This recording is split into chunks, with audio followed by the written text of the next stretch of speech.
Hey y'all, welcome back to the garage. Today we're back on the Pro V twin motor for Mark, Twisted V Twin Garage.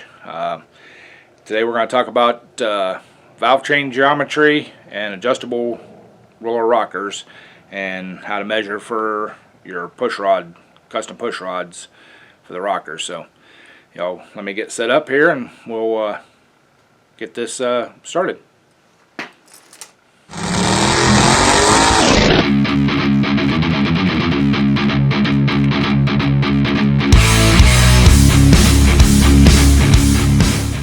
Alright y'all, we got the studs put in, got the guide plate for the push rod or push tube put in, got the roller rocker installed, got the keeper nut here, the adjuster nut,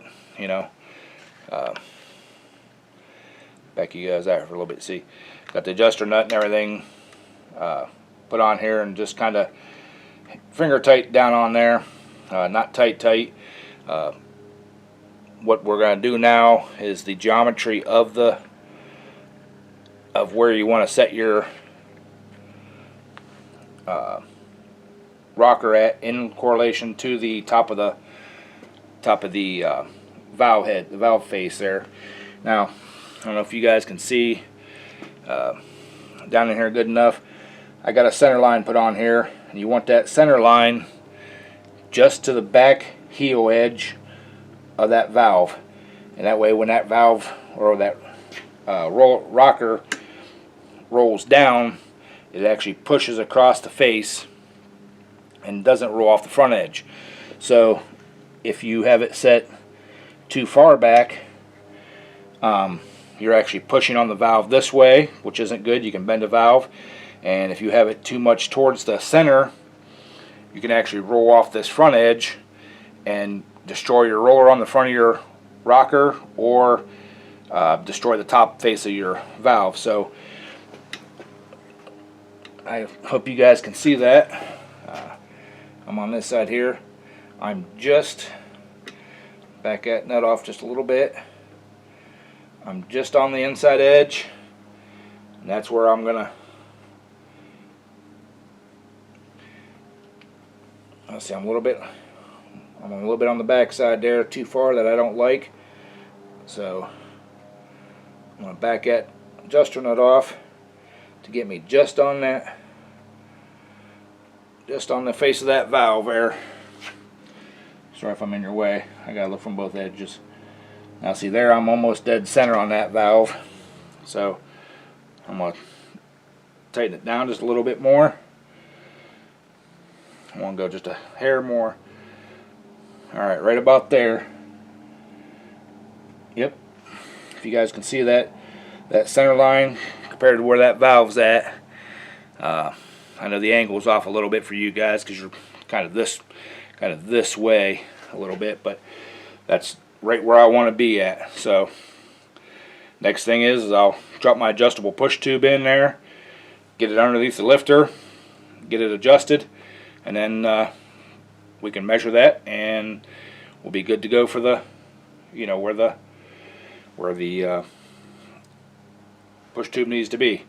So, and just for a little bit of insurance, what I do is these on these adjusters up here, I'll kind of thumb tighten that down,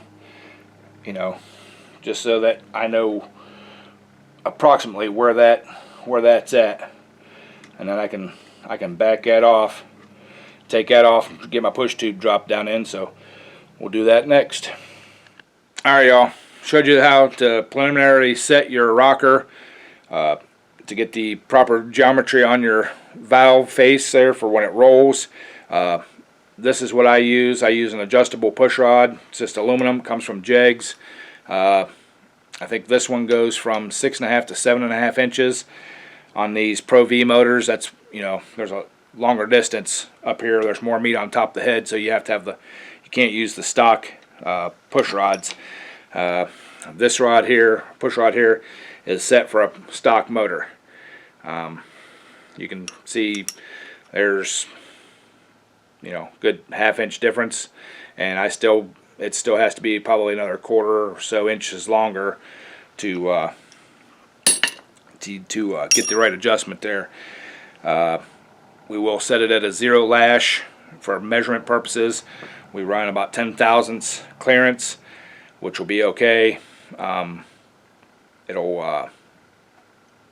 won't affect the geometry too much, but we'll run solid push rod on these, custom made.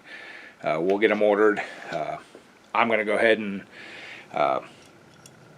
the way you do it, I guess I can talk you through it because you can't really film it.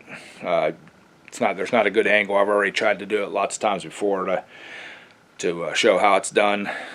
Basically, on this, you drop this end down on top of your lifter, and then there's a little stop keeper nut here. Wind that up, and then this adjusts in and out, for what you need lengthwise, and you put it underneath there and basically push it up until it's snug. Like I said, we run about 10 thousandths clearance on these, so I'll get it where it's just about snug, lock it down. I won't turn the motor over with this one in there because these are aluminum and these are double spring heavy duty springs, and it will bend this one. I don't have a steel one that I can actually roll the motor over, but I'm confident that my measurements will be correct. So that's basically all there is to it. Little intimidating first time you ever do one, but when we get the custom push rods back and get them in the motor, I'll bring you back and show you how you adjust the valves or rockers on these. They call it adjusting the valves. I'll show you how we do that and everything, but in the meantime, hopefully this kind of gives you a little insight of what goes on. And it doesn't matter if it's a V-twin like this, Chevy, Ford, Dodge, if you got the style roller rockers, same thing, your valve train, your geometry and stuff, you got to get that all right, or you'll be wearing the faces and the rollers out on the end, faces on the valves, rollers on the rockers out and stuff. So that's basically it. So appreciate you all stopping by and checking out what we had going on here. It's probably not going to be a real long video. I apologize about that, but we're going to get back on this here and get this thing done. So thanks for stopping by, and like, comment, subscribe. Sunday live stream, 7 p.m. Eastern Time. Stop by, hang out, ask questions. Appreciate you all, and we'll catch you all on the next one.